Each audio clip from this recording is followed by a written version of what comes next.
And even now, there's days when I think, oh, he's still travelling.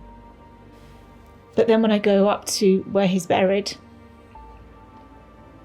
I realise that he's not. And we recently had what would have been his 25th birthday.